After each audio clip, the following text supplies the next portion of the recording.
do you think, Millie? May tell me. What is your name, Caroline? I don't think so. Millie May, what is your name? Welcome to Millie's Gunsafe. Hey, Millie May. Welcome to Millie's Gunsafe. This is number 2 video for us. And today I'm going to be sharing my testimony. And I'm going to talk to you what a testimony is, a salvation testimony. And then I'm going to share mine. And then your daddy's going to share his. And we'll just go from there, okay? A testimony, a salvation testimony is that moment and the moments leading up to and afterwards of when the Lord came and knocking on your heart and he asked you to be his, and you answer the door and you agree with a yes, Lord, I want you in my heart and I want you to be my Lord and Savior. And the great thing about a testimony is that you are the only eyewitness to it. Your dad and I love all these 2020 shows and 48 hours. And, you know, the greatest gift to any kind of crime, although crimes are terrible, but is to have somebody that was just walking by, driving by, looked out the window at the right time, and they were able to be the eyewitness of something that goes down. And sometimes they can remember every single detail. And maybe they were with someone else, but the other person wasn't paying attention, and so they don't know what just happened. And but that evidence helps the cops find the person. It also helps them convict somebody in a trial, and it's a gift. The evidence is never meant to be kept secret. If you're a witness to something terrible happening, you don't want to keep it to yourself. It's our responsibility to turn it in and try to help find the bad people. The evidence is yours alone, and that is it's exactly what a testimony is. People can be in my life and they could have been around me at that time, but nobody knows my story of how I accepted Christ but me and the Lord. And it is personal. It's a love story. And it is about his goodness, that he would even look on us and want us to be his. And so it is such an honor to share this with you. I don't know when you'll ever get to watch it, but I want you to know that these are special, and the Lord has done a mighty work in me and in your dad. And we are praying. We've been praying long before you were around that he would do the same for you. So in a testimony, there's usually 4 components that you like to go over. Salvation testimony. There's lots of other testimonies. I could talk about singleness. I could talk about what the Lord's done once I got married, and we'll go over that later on. But right now, we just want to focus on what is life like before you knew Christ. Even if you grew up in the church, you're going to church, but you haven't accepted him as your Lord and Savior.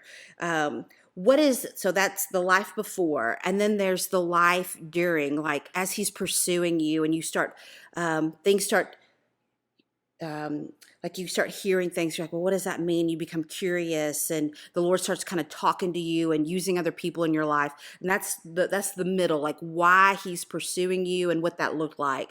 And then when you finally said, Lord, I'm going to stop running, or you open the door and you say, Lord, I want you to be the Lord and master over my life. And so that's when you accept Christ, and then what life is like afterwards.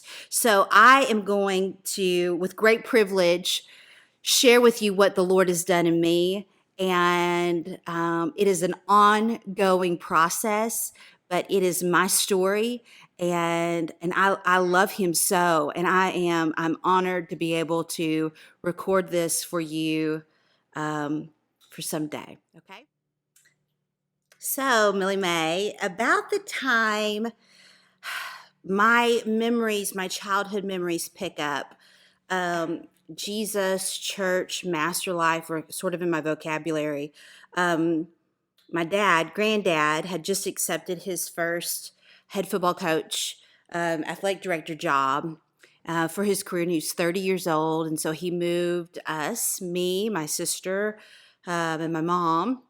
We all moved to Mineola, Texas. And it was a big deal for him. That was a goal he wanted to meet. And he did. And I was little, I think about 3 years old when we moved there. And my parents got really involved in First Baptist Mineola.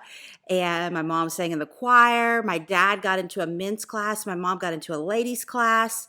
And they just really began to feed into granddad and um, learning how to run a home under the Lord's leadership and taking over the finances and just really leading my mom to be a man of God and to how to lead us in our home.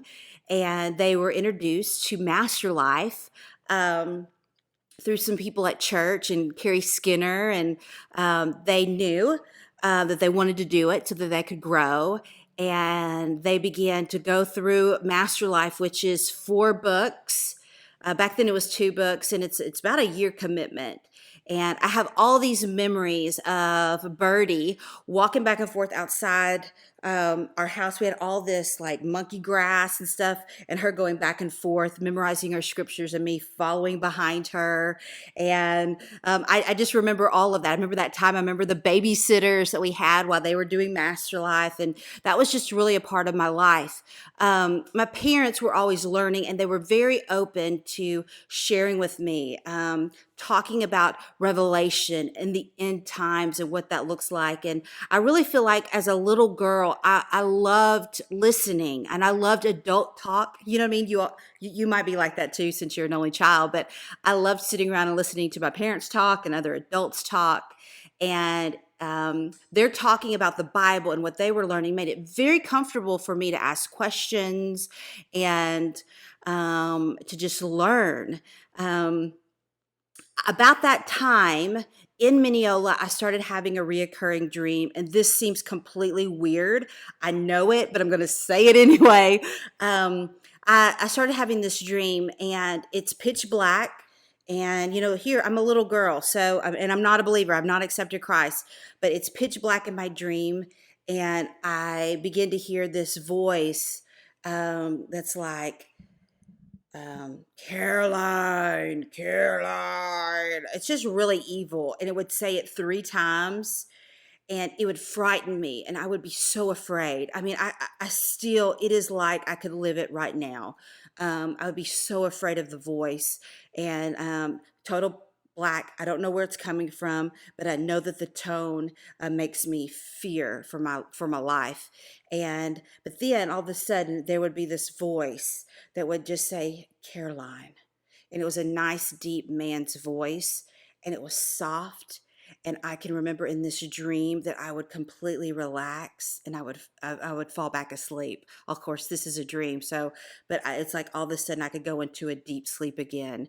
And this went on until, I mean, not every night, but often enough, my entire life until I became a believer, until I accepted Christ.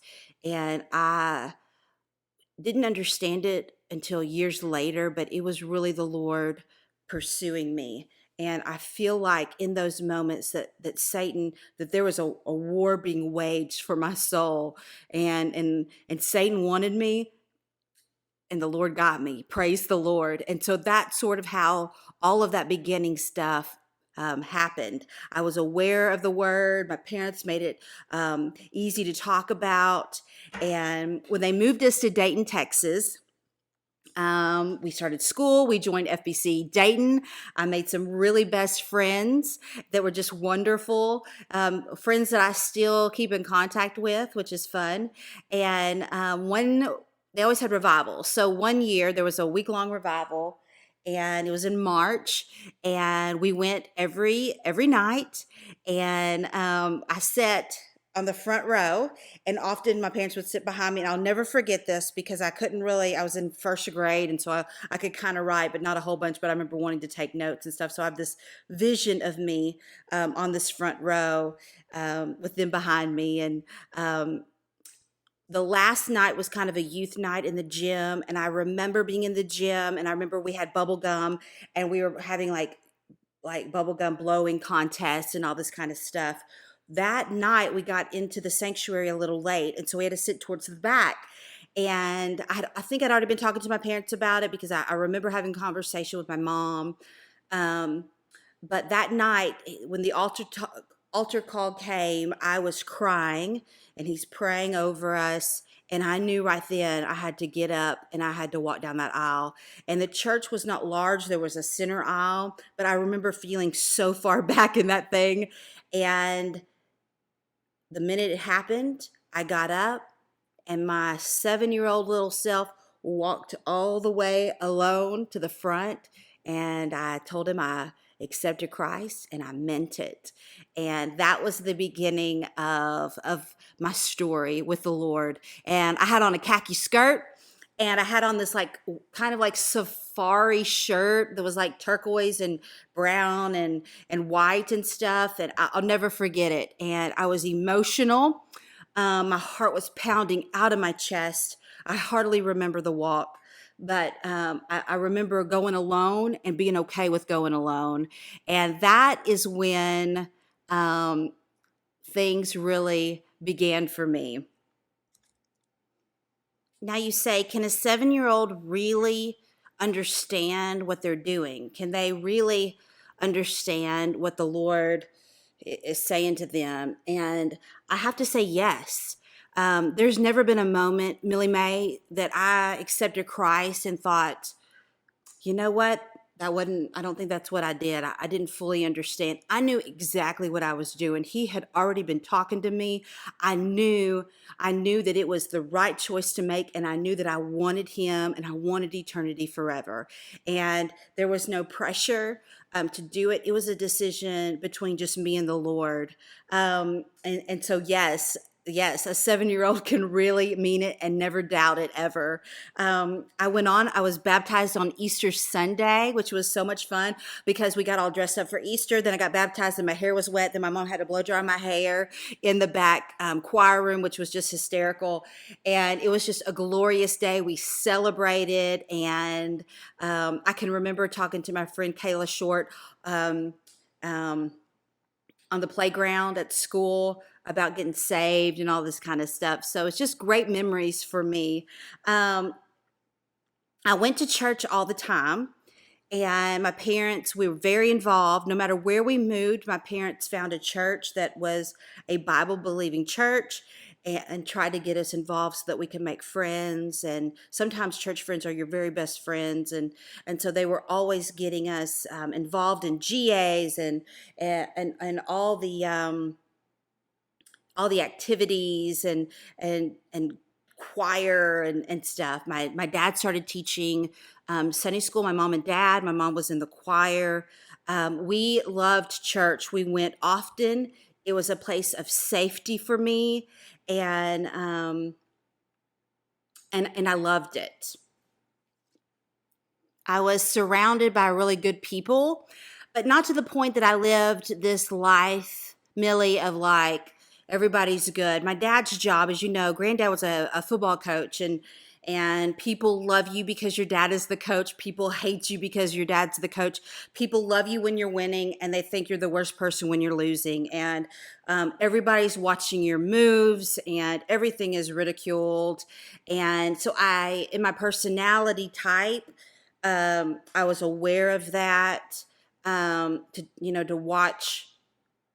To watch myself, to be careful, but mostly I had just a wonderful junior high life and high school life. We moved to Canton, Texas, and my junior and senior year, I had Mrs. Puckett for my Sunday school teacher, and she really began to help us understand studying the Word and being a woman of the Word, and that was a huge moment for me to sort of really get deeper. I wanted to be a leader. I had leadership skills, and I wanted to grow. And it was just a great place to grow up. Then I graduated high school, and I went on to the University of North Texas. And I had come from being in the youth group and youth camp, and all my friends loved Jesus, to being an art student at one of the most liberal schools in the state, art wise. I mean, just, well, in general, but it had a great art department, but it was crazy. And then I lived on a co ed art floor. Okay. Um, And let me tell you something, whatever fragrance I had of Jesus, which I felt like was a lot, they did not like it. And I was not accepted right off the bat. Whatever joy I brought to the table, there was very few that would even give it the time of day. And it was a real struggle for me. I can remember one time coming home to my parents and them giving me some cassette tapes because it was, pre cell phones and all that, and on how to stand firm in the faith and what we believe and why we believe it. And it was like every turn I took, world religion class, sitting in art, I felt like I was faking it. And I remember just being so concerned that I had almost sold my soul. Um, the art world, people think because your dad and I are artists that we're liberal and crazy. And listen, I don't give a rip what you label us. We go along with the word of God, and if it doesn't align with the word of God, we're not doing it. And social gospel stuff and all this, like, our main focus is we want to know the Lord and we want to make him known. And so all the other stuff is, when if he says go, we go. But we are mainly focused on being a disciple and making a disciple. And that area of my life, it was not, it was lonely, and nobody wanted to talk about Jesus. I had a good friend, Lindsay Davis, Lindsay Ashcroft now, but I feel like she was really my only friend in college at UNT that had a like-mindedness with me. But I was lonely. And the more stress I had with art, the more I tried to, instead of talking to the Lord about help me manage the stress, the more I went out, the more I partied, the more I drank, trying to, trying to fit in, trying to deal with my stress and not being accepted. I tried to deal with it in the worldly way. And I got to tell you, Millie Mae, I was the loneliest I have ever been. There is no single day that matches what I lived through, especially those first 2 years of college, my freshman and sophomore year. Um, Even my sorority, I ended up quitting it second semester of my sophomore year, and I ran, and the Lord began to really work on me. If you're going to stay in this life, it will kill you, and it will destroy you. And so I knew that I had to make a life change. And that Christmas, January 1st, I had just come back from a week-long trip to New Orleans. Our football team was in a play or a bowl game, and I'd gone down with my girlfriends because a lot of our friends played on the football team, and that kind of tells you my state of mind. Like, let's go to New Orleans for a week. And the Lord, he removed. It was like I felt like his hand just lifted off of me, and I have never felt so desperate in my life. Um, I knew I did not like myself. I did not want to go on any further. Sin was disgusting to me, and I felt like every area of my life was sin. And I asked the Lord right then, the night I got home. I had one night in my apartment before I went home for Christmas, and I asked the Lord to to to make a way out for me. And I did not want to live that life ever again. And that Christmas, I went home. I found refuge at my parents' house. We went to Memphis with my cousins, and it was like just this sort of like healing process. And I went back that semester to the University of North Texas, and I quit everything. I got a job that was 45 minutes away. I lived alone, and I cut out pretty much everybody in my entire life that was there at school. And I just focused on the word. I focused on worshiping him. I focused on um, confessing sin and being cleaned up from that. And during that time, I had a dream. Of course, I did. And the Lord, I had a dream that I needed to go to Dallas Baptist University um, to go on Friday, to not tell my parents, to meet with them, to find out about financial aid or whatever they had, and that they were expecting me. And it all came true, exactly how the Lord told me. That Friday, I had an appointment to go. I went to chapel. I met with finances, and somehow it was cheaper to go to a private school than the University of North Texas, which is just amazing. You'd think it'd be the opposite. And the Lord just began to open up all these doors for me. And I got to tell you, this is a huge part of my story because I spent 2 years, I feel like, in hell, just not even carnal, just flesh, serve yourself, do what you want. It was just that whole mentality of I am and there's none besides me. And I lived in that. And then the Lord in his beauty opened up this door for me to walk out and to go to a university that had a curfew, which for some people would be a nightmare. But for someone like me, I needed hard boundaries. I'd already lived the other way and that wasn't working for me. There was a curfew and you had to go to chapel. And it was the first time I had ever seen like men, like high school, or not high school, college guys, but they were like men, worshiping and raising their hands and praising the Lord. I'd never seen anything like it. And I knew I was home, and life still went on. I still had to deal with my sins. I still had things to confess. I still had to change. But the Lord allowed me to make really good, solid friends, and to have this, like, to find a church, Hillcrest Baptist Church in Cedar Hill, where I could be in the college ministry and I could learn from people that also wanted to learn about the Word, that wanted to move forward, that didn't want to stay in the past. And I began to really grow. And Pastor Mike Simmons was our pastor. He still is there. And just a man of God, and his wife, and Aaron Clayton would lead our college group, and Dr. Steve Smith and Ashley really fed into a lot of us as singles. And it began to be a place where I knew I could find out about the Lord and I could be different. And that's that moment that I knew I wanted a woman's faith. That this little thing about reading about the Lord and studying him a little and maybe praying a little, it just wasn't going to cut it anymore. I wanted to know the Lord. And he had a wealth. It's like a bank full of everything you ever need. And it's open to you. You just have to go seek him. And when you seek him, you find him. And everything I ever needed, all the answers I ever needed, any healing in my heart I ever needed, any kind of emotion, any kind of acceptance, love, any kind of words of affirmation, any kind of praise I needed to return back, it was right there in his word. And I was taught how to seek his face. And that is when my life really began to change. I graduated from college. I started teaching in DeSoto. I stayed at Hillcrest Baptist, and I just began to surround myself with people that pointed me to him. I had Mrs. Teresa Ambra taught me how to have prayer journals and how to pray, and I'm forever grateful for that. That is an area of my life that the Lord has really He's really chewed on and molded, and it's a huge part of who I am, and I'm just so grateful for that.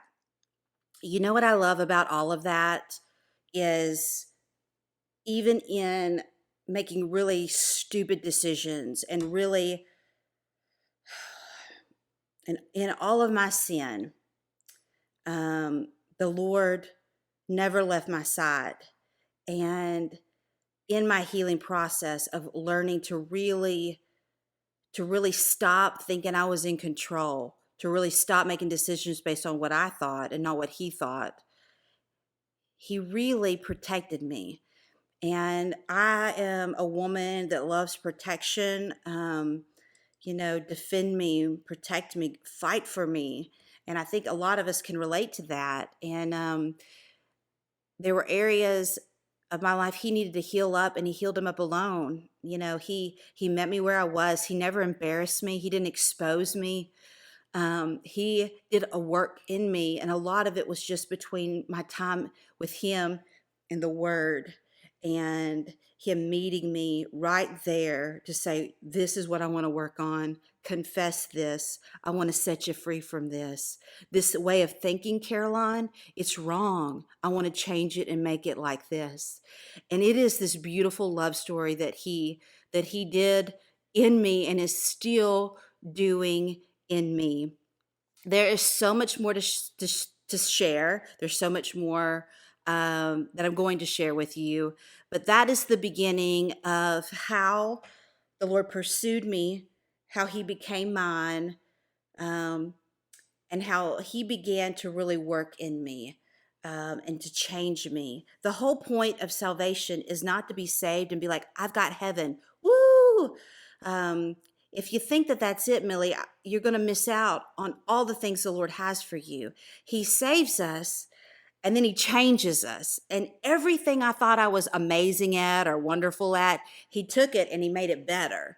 And so it is, when I say it is a love relationship, I mean, it is not, it is, I've never felt more loved, more cherished, more accepted than with my Father. And it is a walk that you will never regret. That you will never say, I wasted that time. Never, ever. He is so good. And you haven't accepted Christ yet, but there will be a moment in your life where you're gonna, I pray that you're young, but you may not be. I don't know what the Lord's timing is, but we all come to a place where it's just not enough, like pursuing dreams and doing things my way. It just doesn't fulfill anymore. And there is a God in heaven, and He knew you long before the foundation of this world. And He desires um, for you to belong to Him, and He desires to do a good work in you while you're here on earth. And He desires for us to um, to work hard, to bring honor to His name, so that when we are in heaven, we get to cast down, we get to put all of our crowns, our jewels before Him and say, Lord, thank you. Thank you that my life wasn't wasted on this earth. Thank you that you worked in me and through me. And here's what I'm going to give you back. And it is a beautiful thing. So um, we love you, and we are praying for you every day, that you will know the Lord, and that you will know His richness and His grace, and that you will spend eternity with us. So I love you.